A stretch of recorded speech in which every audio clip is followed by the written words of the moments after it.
I just saw the new spy thriller Black Bag. Let's talk about it. Would you kill for me, George? Would you? When his beloved wife Catherine is suspected of betraying his nation, intelligence agent George Woodhouse faces the ultimate test: loyalty to his marriage or his country. Before I get into this video, I do want to let you know that 95% of you are not subscribed, so make sure you do hit that subscribe button and turn on notifications so you know when I post another video. But I hope you guys enjoy this review. Let's just say I was locked in from the start with Black Bag, and that's mostly because of our director here, who is Steven Soderbergh. He's a very well-known director, of course known for the Ocean's movies, Logan Lucky, a lot of other great movies. And that's because he was in his bag making it, pun intended, of course.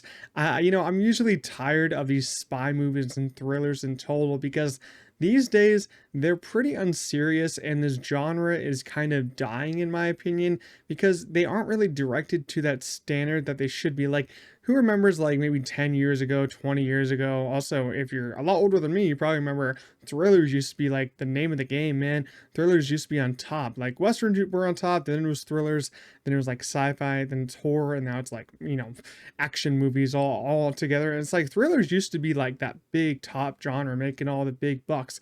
But now thrillers are like a streaming genre, which really sucks in my eyes because once you get a good thriller, it really, really, really is good. And Steven Soderbergh is kind of hot this year, man. He's not only made one good one to me, but two good thrillers this year with Presence, which came out in January, which is actually a really intriguing movie. If you haven't seen it, I think it's on digital right now. I don't think it's on streaming, but it's an idea I've never seen done before. It's like a ghost story, ghost thriller movie told in the perspective of the ghost, and there's a nice twist in there for you. There's some other twists and turns that the movie takes.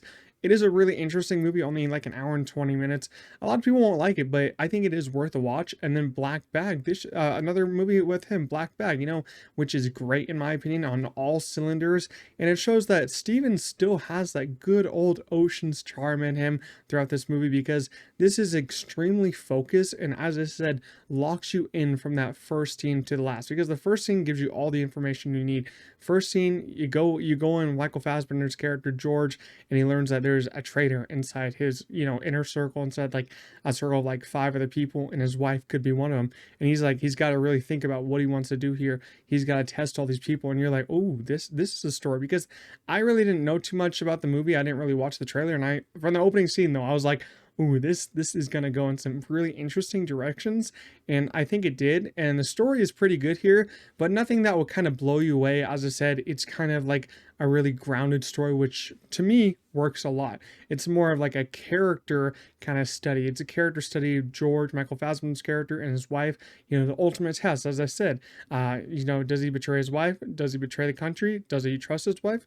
Who knows? You just got to watch the movie. But, the character moments really had me locked in here. And the overall feel of the movie, as it felt like, as I said, an old school classic spy film where the main character has to find out who the traitor is, that just had me locked in, on board, man. Sometimes the plot got a little too convoluted, but that didn't really end up bothering me because of how fast this movie moved. It would have been a big difference if the movie was like 2.5 hours, and then we had to sit through a very slow burn thriller. But I think this movie only clocked in around an hour and 35 minutes. It's very fast paced, so if you do get mad at the plot, I guess you won't have to be in the theater that long. But, that's just a minor complaint for me because it was a really fast paced thriller, and I think that really did work for me. And I think the story problems aren't that big a deal in the end of it. What Black Bag gets done right in a big way for me is that it's a sleek, hot, and very mysterious story that could go anywhere. And I got a huge kick out of the couple of dinner sequences that are in this movie, because there's a couple of sequences like with George and his wife in the movie, played by Cate Blanchett, who we'll get to, and they invite the whole ensemble to the dinner, and they play these couple of games, and it's played off extremely well. Each character really has some great lines with each other. You wouldn't really guess that there would be this many like character developments with each of these characters, because there's like 6 main characters here, but there really is a decent amount of backstory for some of these people, and the performances here are all really perfect in my eyes. But I do think, Cate Blanchett and Michael Fassbender are just acting circles around everyone else. But you know, that's to be expected. They're just legends. Kate Blanchett, of course, a legend for everything that she does. Of course, I love her from Lord of the Rings. Michael Fassbender, I think my favorite Michael Fassbender role definitely has to be David from the Alien movies. He just left such a huge impression on this movie, especially Alien Covenant. I still need to see that third one in that trilogy. Really, Scott has to make that. I need to see it finished. But you know, there's a scene in this film where Fassbender's character is doing a polygraph test to all the other characters to find out information on the traitor, try to find out who's the traitor. And that's one of my favorite scenes in the film, and honestly one of my favorite scenes the whole entire year. The editing, not only in that scene but in the whole movie, is so crisp. And even though I do think Fassbender and Blanchett aren't terrific, probably the best in the movie, Marissa Abella was also a huge scene stealer here, especially in the polygraph scene, and she added a lot of steam to this plot. As you know, there's a sense that she's kind of crushing on, you know, a lot of the men in this movie, especially Michael Fassbender's character. And I was like, she seemed really familiar to me in the movie. I was like, what do I know her from?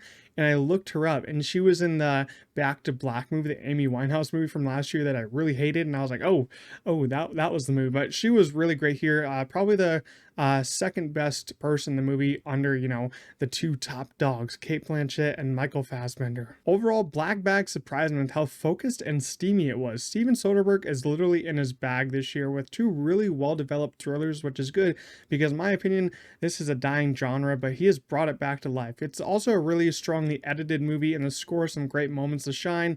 And man, the whole ensemble is great, but still, Kate Blanchett and Michael Fassbender steal the show with their mysterious relationship. Overall, I'm going to give Black Bag a strong 8 out of 10. I hope you all go out in theaters and give this one a chance because it is a really strong thriller, as I said. It's probably in like my top 3 of the year so far. Really did enjoy this. I really do want to go back and see it again. But if you guys did watch it, leave your own thoughts down below in the comments. Make sure to leave a like, subscribe to the channel. But I'll see you guys in the next one. Peace out.